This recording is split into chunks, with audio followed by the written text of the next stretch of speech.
Welcome to Hindsight Hacking. I'm Corey Carter. And I'm Ron Cool, and we've talked to hundreds of entrepreneurs hacking their hindsight to give you better foresight. And now we're bringing you those same great interviews along with other mindset hacks, visibility hacks, and traffic hacks, and more to get you all the tools you need to gain more visibility and gain more traffic. And of course, gain more sales. So head over to gethhm.com/toolbox to get all the free resources to help you get more. And so, without further ado, let's get to it. What is going on, everybody out in the world? Today, we are recording this on January 1st, 2021. So welcome to the new year. Ron, so good to see you, my friend. And I am super excited because I know you and I are going to thrive this year. Yeah. First off, Happy New Year. I'm super excited to start the new year off on the anniversary of launching this show. Yeah. I mean, it wouldn't have been right for us not to record a new show on January 1st, considering that's when we launched our very first podcast, or this podcast, Hindsight Hacking, exactly 1 year ago today. Mm-hmm. Mm-hmm. So exactly. Today, I just wanted to talk about the top 10. Oh, no. The top 9. We've narrowed it down. So the top 9 tips to thriving in 2021, no matter the business you're in, no matter the space you're at, no matter the spot you're in on your journey. These top 9 tips will help you thrive. Yeah, guys. And it's not only tips that we think is a good idea, but we've been involved in a lot of coaching, a lot of masterminds, and it's stuff that we've learned from last year on our journey. Yes. So without further ado, let's get started. And now these tips, they're not ranked. There's no special order. I'm counting them down just to let you know that we have 9 of them. But at the end of the day, there's no number 1 versus number 9, because they are all awesome. They're all important. They're all wonderful. So the first thing that I believe everyone should be doing today, if you haven't already, but through this break, through this holiday season, is clean the space. Yes. So cleaning your physical space, your digital space, which will allow for you to clean your mental space. So Ron, cleaning your physical space, what are a couple of examples? What are some ways that you've kind of been able to attack that? Super easy. I actually picked up my phone after breakfast this morning, and I started deleting stuff I didn't need. So apps that were just taking up space. I actually, I'm just going to show this for people that are watching live. So the first screen looks like that. Very simplistic. Everything else you have to swipe to. So there's work stuff, there's fun stuff, and then just extra stuff that I don't need, right? But I went through every single app, and I was like, when was the last time I even touched this? I want it off my phone. So that was an easy way for me to start getting rid of stuff on the digital level. And then I just started going through my desk and was like, let's set up my space in a way that I'm ready to be successful for this coming day plus this year. Yes. Yeah. So if it's a junk drawer, if it's a bedroom, if it's an office, removing the clutter, removing the excess, and then just, you could start to open up to be able to do things like Ron was working on today, which is in the digital. So I know we use Google Drive a lot, and it took us a while to figure out the organization of it. But now, after all of 2020, it's like, okay, every one of our clients has a bunch of stuff, and we are now getting ready to clean that out of things that are just sitting there, taking up space. Like, you don't need it. It's not affecting you, right? Obviously we'll talk to clients about taking what they need, but at the end of the day, let's get rid of that clutter, both physically and digitally, doing what Ron's doing with the apps, doing things in Google Drive, doing things in Trello or Monday or wherever you're at to make your life easier, make sure it's cleaned up. I know even my calendar has a couple of things on it recurring that we don't even look at. Like it's Right. recurs for our daily hacks, but the times don't even fit what we actually do. Right. So cleaning up the calendar space, right? Like figure out how can you remove what you don't need, remove the clutter, because honestly, the mental space is where people will really start to thrive. Because but if you have clutter in both physical and digital world, it's going to be hard to fix it on the mental level. And through 2020, being stuck at home, doing different things, we were all challenged mentally. And so if you aren't taking a little bit of time to really clean your mental space, you're going to have a rough time being able to thrive in 2021. Yeah, and I'll tell you, I struggle at I don't struggle at setting the times. I struggle at the execution of the times I set. Right? Yeah. So I could put stuff on the calendar all day long because I'm really good at that. And 8 times out of 10, I am good at hitting those things, unless it's two topics, right? And one is exercise. I will skip that. I would just, it's like, oh, do I need to do that? Yes, I need to do that. So, you have to just commit to whatever you're putting on that calendar. And if it pops up, you have to do it.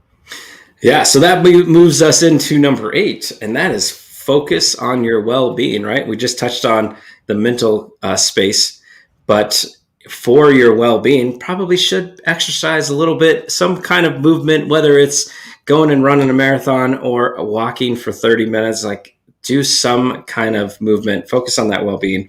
And at the end of the day, find a way to make it happen, right? And find something that you enjoy. So I set out on a journey in 2019 about just being able to do 100 push-ups. And then I started it took me roughly 5 minutes every morning. And that turned into 5 minutes of movement. First thing when I wake up, no matter what. I'm now at like day 380, something like that. Like, yeah, dude, you've been doing it for a while. Yeah, but I added stretching. I added you added stress. I added stress. I added stretching, and then 47 days ago, I added some meditation. So they're just it's 15 minutes out of my day, but I enjoy it. Like no matter what, no matter how I'm doing, like that happens. And now I have a bike at my house, and so I've added biking because I love biking. Like it's not necessarily exercise for me. I just love biking. So find something that you enjoy. And if it's not the treadmill, or the elliptical or whatever, just, maybe it's walking up and down the stairs for 5 minutes, but some kind of place to go start. Well, exactly. And this is again, going back to the phone. So here's my day. So it starts with reading the Bible, right? Then I just put the wallet there because I always access it. So that one you can't look at. But then it goes right into my health stuff. Nice. Right? So every day, if I just follow what I put on there before I even look at my calendar, I've read and I've done my exercises before the calendar. So it's very much a little bit of a subliminal thing on my phone because I'm attached to my phone all the time. So if all I can see is those things when I first wake up, I took social media off my first page. Like it's off my first page. I don't even see the notification. It's on page 2 in the Hindsight Hacking media screen. So everything for work is on page 2. I don't even get to page 2 until page 1. So I'm using this as a to-do type of metric where I can focus on my mental and my fitness. And then I went through my fitness apps and I hit all my goals that I wanted to hit. I spent a lot of time on it this morning. And I feel really good about it, and that's what I'm going to do. I've made myself a commitment. So again, if you focus on something, you have to have a commitment or a goal or an end game. And my end game isn't a weight. My end game isn't a look. My end game is to be the healthiest I've ever been by my birthday, which is in August. Love it. I love it. And that leads us into my next comment here, which is you've got to know where you want to go. Yes. Right? You've got to know where you want to go. So from a focus on your well-being, like you now have the plan set in place. And so, but you got to know where you want to go for your business. You've got to know where you want to go for your relationships, for your health, for your wealth, right? Like for all of it, you've got to know where you want to go. Otherwise, you're just going to go in circles and spin around and wonder why you haven't gotten anywhere. Right. So how, obviously you just mentioned goals and stuff on your health, but how does one figure out to knowing where they want to go? What's a tip for that? It's really understanding your own internal core beliefs and values, honestly, like what's important to you, and then focusing on health, wealth, relationships. Those are the three main buckets. Mm-hmm. And make a goal for each one of those three main buckets. So we talked about the health, wealth. We don't do this to make a ton of money. We do this to create an impact. In order to create a greater impact, you need to bring in money so you don't have to work, right? So that's just the little circle. But if you focus on the impact, the wealth will come.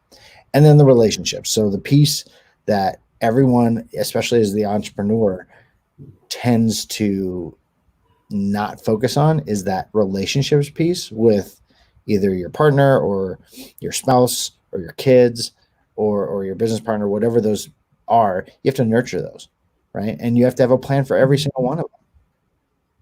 And write it down. No, make a goal, post it, put it on sticky notes, whatever you need to do so you keep it on the forefront of your mind. Yeah. And knowing where you're going in all aspects. I mean, let's just, for example, we knew we wanted to start a podcast. We started our podcast, but we didn't actually know what we wanted to do on the business level, right? Like we had a lot of good things that we're good at, and we were serving, before the podcast in multiple different ways, but we didn't really know, right? So another tip for figuring out how to know where you're going is surround yourself with the right people, right? Yes. And so, I mean, that's another tip here is surround yourself with the right people. And so from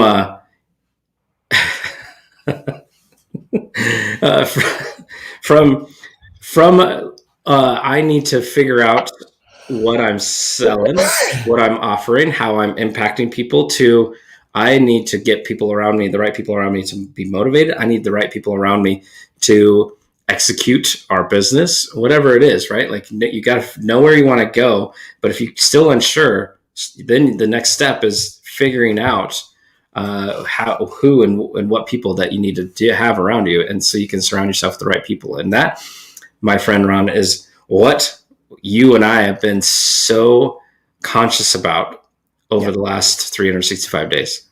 Yeah, absolutely. And I think, April or May, like we had this conversation of let's make sure we're very intentional on our relationships. So not only intentional around the people that we bring into our world, right, client wise, but intentional on the people that we are listening to, that we're seeing their content, intentional on the circle of friends that we hang out with. And it has completely changed.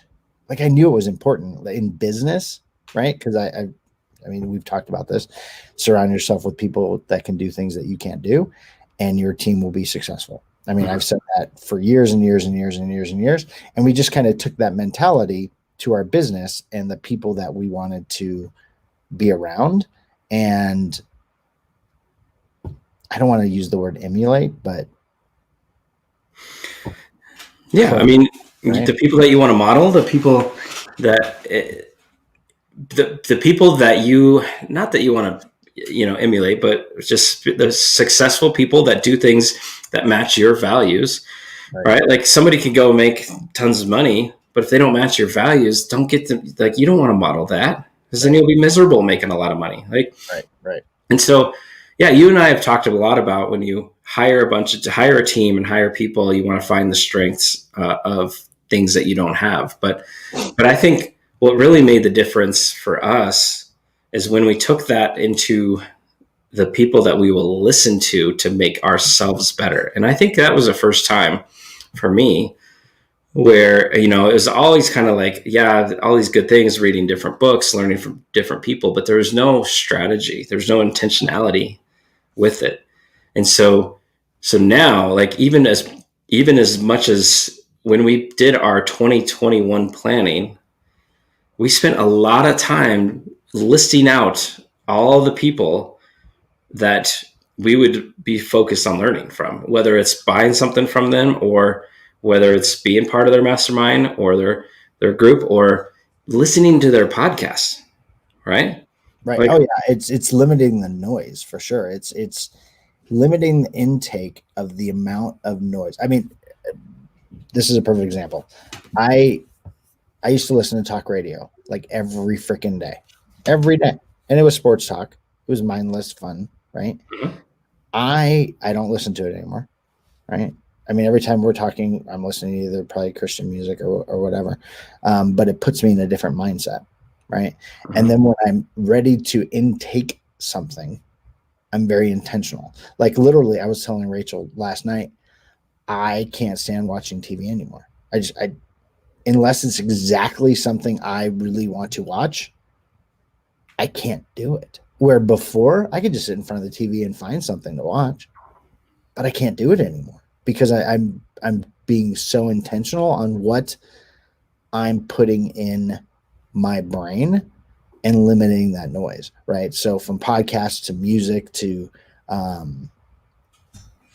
anything I watch on the internet, anybody that I'm involved in their groups, it's important to not only be involved, but act and learn from what you're doing. And that was the piece that we weren't doing. We were involved in a lot of stuff, but we didn't give ourselves time to actually implement the stuff we were learning, right? And this was April of last year where we were like, okay, there's a problem. Let's work on this. And I think what's unique about our relationship is we're able to bounce that off each other where we can say, hey, this isn't working. What do you think? Because we're partners, right? And not a lot of entrepreneurs have that, right? So you have to find the right people that you can surround yourself with that can hold you accountable to what you say you're going to do. Yep. Surround yourself with the right people.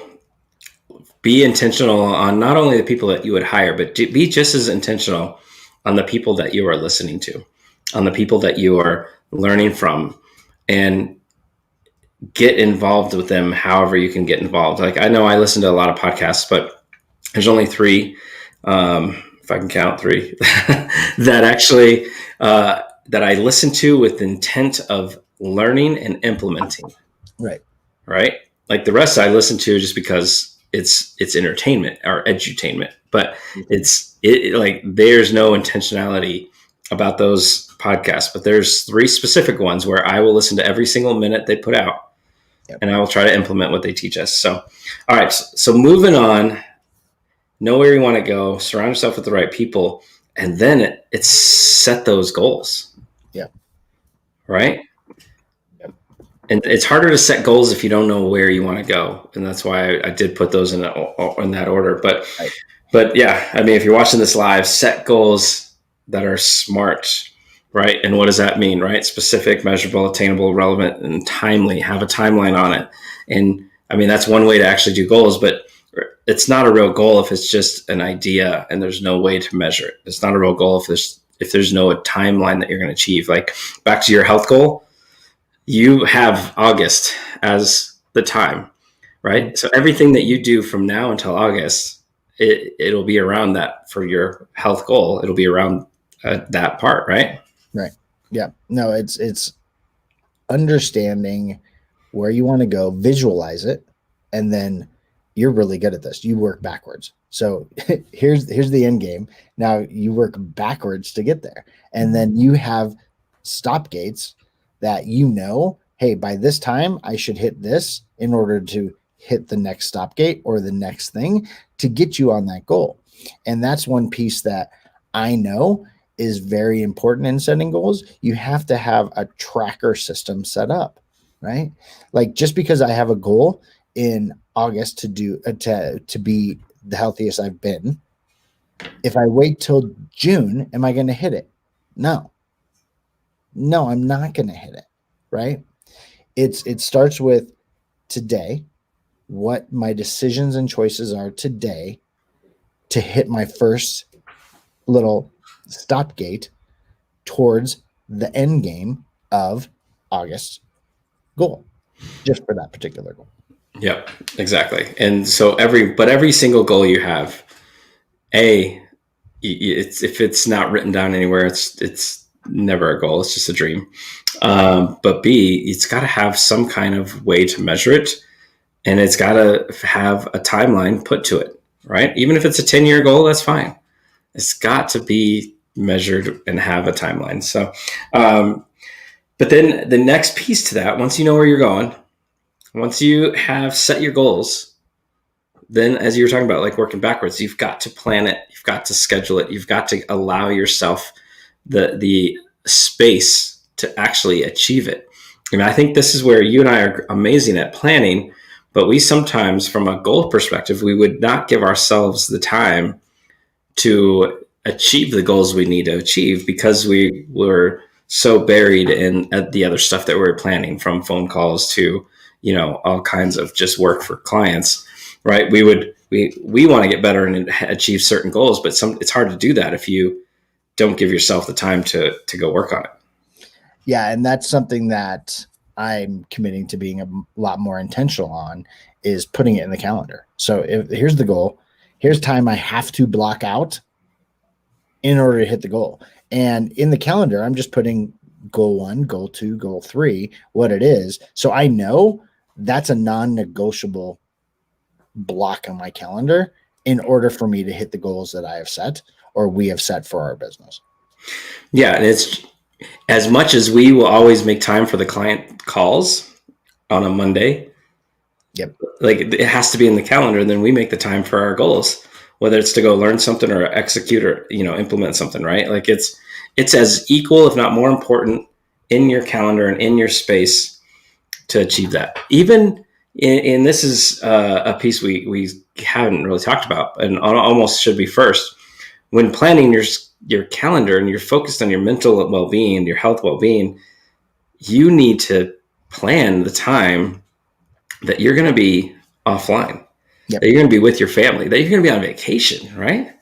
Yeah. Yeah. I think that goes back to, how I've tried to always plan my year. It's like, okay, every quarter, plan your vacation first and then fill in other things around it. Because if you're not taking that mental break, if you're not taking a moment, because we took a moment over the holidays, over Christmas, it was only 5 days? A 5-day moment, but I didn't touch hardly anything electronic, right? For work. And I tried to just really download that. And then I was super refreshed when I came back. So if you have an intentionality around setting your vacation times every quarter or offline times every quarter, how much more energy will you have when you get back to it? 100%. And through Thanksgiving, you and I both worked, even on Thanksgiving. Yep.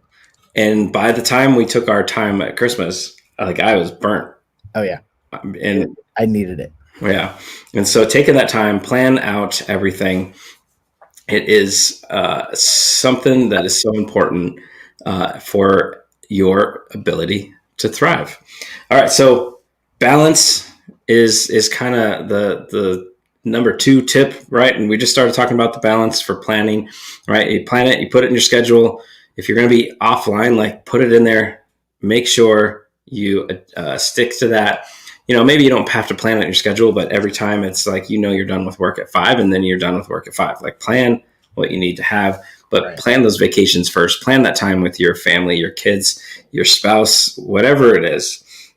But the balance piece, and you and I, Ron, and I think so many entrepreneurs, they want to get the job done. And so I know when we worked as an employee, you put in 50, 60, 70 hours and it was, kind of a pain. But as an entrepreneur for your own business, you put in 80 hours, and you don't even think about it. Right. Oh yeah. Well, and here's the problem. When you're an entrepreneur, you're doing something that you have a passion around. It's fun. So you don't even think about how many hours you're putting into it. And then all of a sudden you're working from sun up to sundown. And this is something that I have just started doing, where it's like, guess what? The work isn't going to be completed today. Right? Because it's never going to be completed. It's never everything's done. Like there's never been a day that everything gets done. Like I hate when people say, I'm going to clean the slate so I can start fresh tomorrow. Okay, well, that is BS. That is just BS, because at the end of the day, you can't complete everything you need to do. You can have tasks that you're trying to complete that day, and you can clean those off. But there's always going to be something you have to do. Yes. And you have to be okay with saying that time is tomorrow. Yeah. I mean, you're always going to have stuff on the to-do list. And at the end of the day, if your business is thriving, like you're going to be busy, right? Like you want stuff on your to-do list. Right. Right. So anyway, keep that balance. Know the list will never be completely cleaned off. But plan those big rocks and plan how to make sure that you're attacking those. So, all right. And the final piece that I hope everyone can take into 2021, the final tip that I personally have been working very, very hard on, and that is gratitude. What are you grateful for? How do you show your team? How do you show your customers? How do you show your partners, your spouse, your kids, whoever it is, but focusing on gratitude? So Ron, I just want you to know that I am grateful to have you as a business partner. Likewise, man. Like that's why I texted you this morning. It's like Happy New Year, Happy Anniversary. Like that was fun, right? Yeah. But we would not be I know I would not be where we are today without your friendship and your partnership. So I'm very grateful that you're in my life, and I know we have some cool things planned this year. That it's going to be a good, a fun time. But show the gratitude is important. I see these gratitude posts all the time on Instagram, and just to be completely honest, I valued them this much, right? So for everybody that was listening, he put a 0. I valued them 0, right? So understand that's okay. Just start what you're thankful for, or that you have gratitude about. And I promise you, as you're doing this and as you're practicing this, you will have a different mindset. And you have to have a different mindset today than what you had in the past in order to achieve stuff you've not achieved. You have to become a different person. Yeah, 100%. Like the person you are got you where you are today. Yep. But if you want to keep growing, you've got to keep growing and changing and adjusting. And so gratitude towards the people that you surround yourself with. Gratitude, again, like I waking up in the morning and thinking about, what's one thing I can be grateful for my son, towards him, thank him, tell him what, same with my daughter, my spouse, like what, starting there and then moving on to the work. When we're super busy, like I'm grateful that we're busy and we have people that need our services, right? Like, it's being grateful. And if you have that mindset of gratitude towards, the lessons you learn, even when things aren't going your way, if you have gratitude towards the lessons you learn from it, I mean, how amazing can that just change everything for a person? Yeah, I think you'll start looking at things more in a positive light than negative. It was funny. Rachel and I were talking about, New Year's last night and 2020 in specific. And, she said something. She goes, I hate how people said 2020 was awful. She goes, why can't they just be grateful they're alive? And I was like, yeah. I mean, so many people would die to be in your shoes, right? Yeah. And I know 2020, yeah, it was bad, but look at the opportunity it gave us. So again, I tend to look at things positively anyway, but this was one of those things that you said, and we've talked about it many times on the show.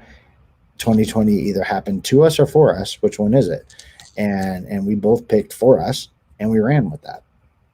And 2021 is going to happen for us, whatever that is. Whatever that is. Yep. But you got to take action. You got to be mindful and intentional. You got to go learn, right? You got to plan. And then when you're grateful and you do all these things, then you'll be put in front of the right opportunities, right? And so your famous story about the llama farm, you can want a llama farm, but if you don't actually take steps to get the llama farm, there's no way that you'll end up having a llama farm.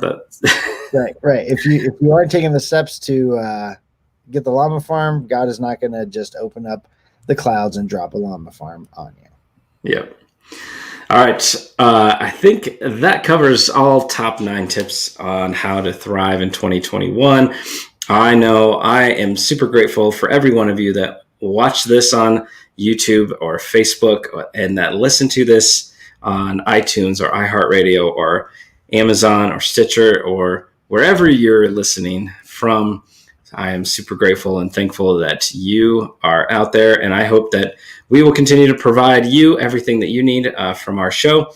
And 2021 is going to be a big year for Hindsight Hacking and Hindsight Hacking Media and a couple other shows that Ron and I are involved in. Like it's going to be a whirlwind. It's going to be amazing. And, but you can definitely catch Hindsight Hacking 5 days a week right now. Monday through Friday, a couple days a week with interviews, typically a couple days a week with our daily hacks, but ultimately 5 days a week of a whole lot of fun. Yeah, absolutely, guys. We thank you for being the best part of the Hindsight Hackers community. All right, bye, guys. Bye, guys.